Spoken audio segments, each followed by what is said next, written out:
So let's start with our 2025 WNBA MVP, and that has to go to the one and only Caitlin Clark. Is Caitlin Clark already the 2025 MVP? The basketball world is buzzing with anticipation as many believe Caitlin Clark is poised to take over the upcoming WNBA season like never before.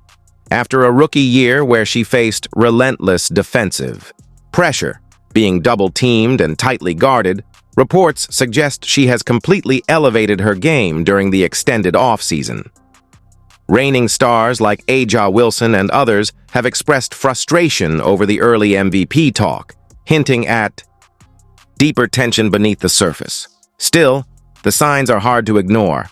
Clark has noticeably improved her strength, expanded her skill set, and earned the full backing of head coach Stephanie White. This growing belief in Clark's breakout season is dividing opinions across the league, from longtime fans to veteran players.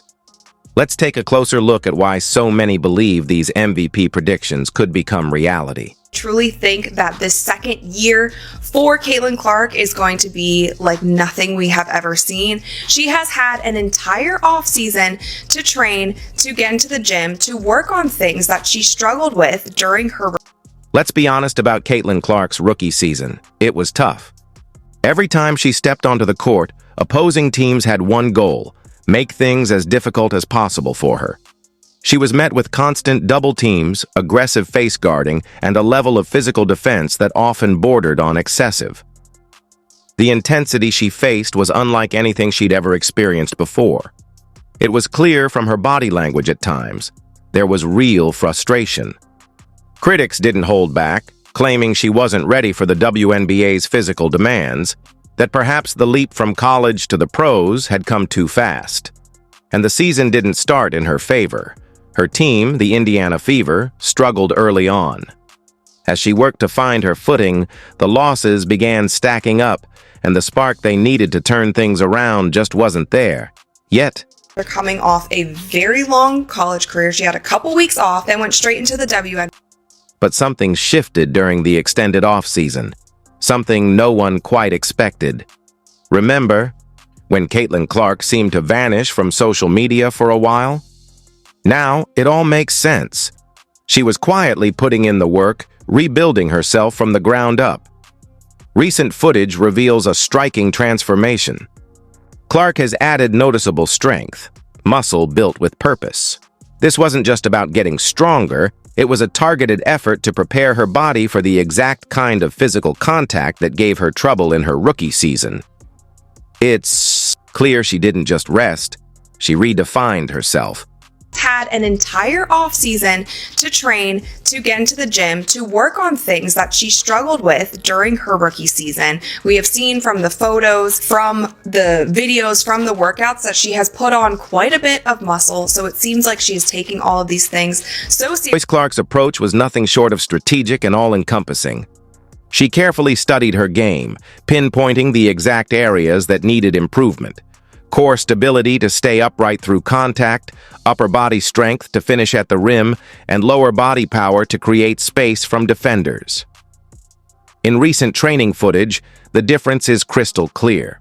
She now absorbs hits that would have knocked her off balance last season, maintaining control and poise while threading pinpoint passes through the narrowest of gaps.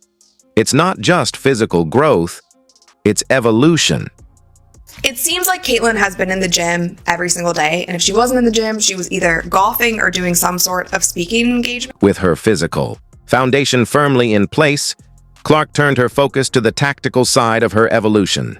She spent countless hours breaking down game film, dissecting every defensive scheme teams used to slow her down last season.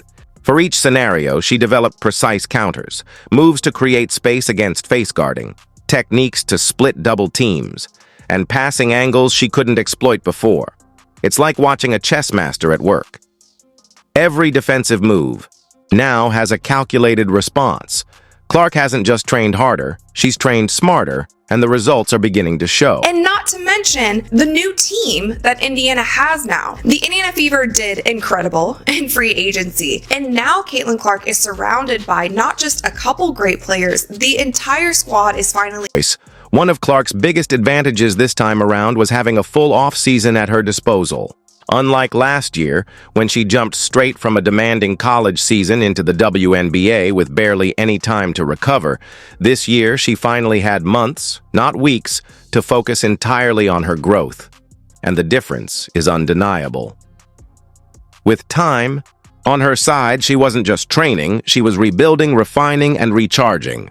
The result is a version of Caitlin Clark that's more prepared, more polished, and more dangerous than ever. Things that she was doing led her team to the playoffs that she did in her rookie season. With all of that, now just think about her having an entire offseason, all of this time to train. She knows how she needs to.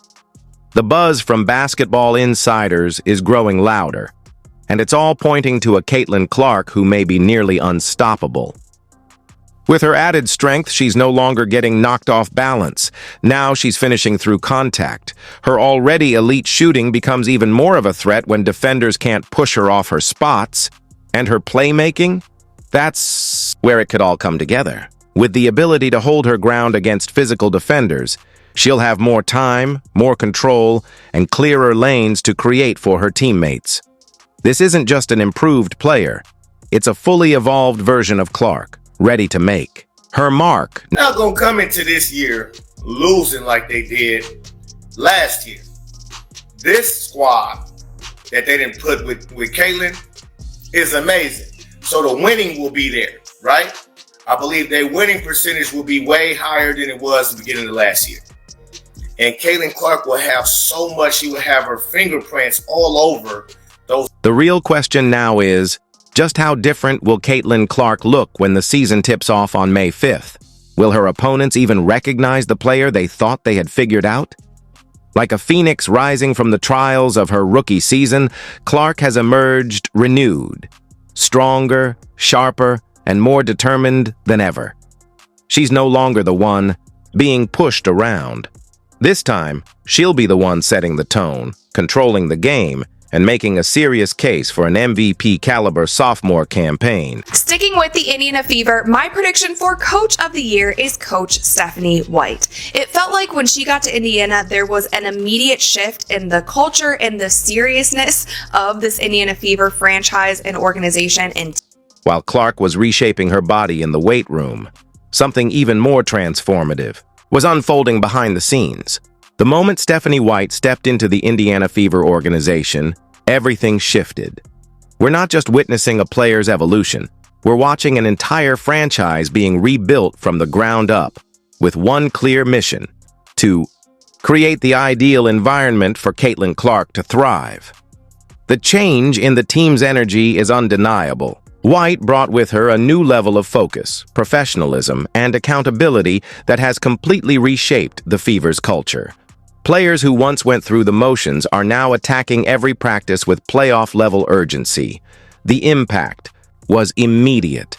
A full-blown culture shift that has everyone around the league paying attention. Indiana, she brought over a lot of the people that she had worked with at the Connecticut Sun. She also brought in players that she was already familiar with, players that she had known even back in their college days. She was on the court immediately with these players as they were bringing in new people in free agency. We have heard from her in multiple interviews. It just seems like there is a level of seriousness with Coach White that they maybe didn't have last year with the Indiana Fever, and I think she gets it. She knows that these women want to win now. She has seen the different schemes that these other teams run, and she's just ready to get to work. I think the Indiana Fever are going to be super scary when it comes to the run and gun game, because we have heard from almost every single player and coaches and Coach Stephanie White when they talk about what you can expect from this Indiana Fever team. They want to run, they want to be fast, they want to get up and down, they want to wear. The ceiling is so high for this team, and I think Stephanie White knows exactly what to do to get them all on the same page and help them to win.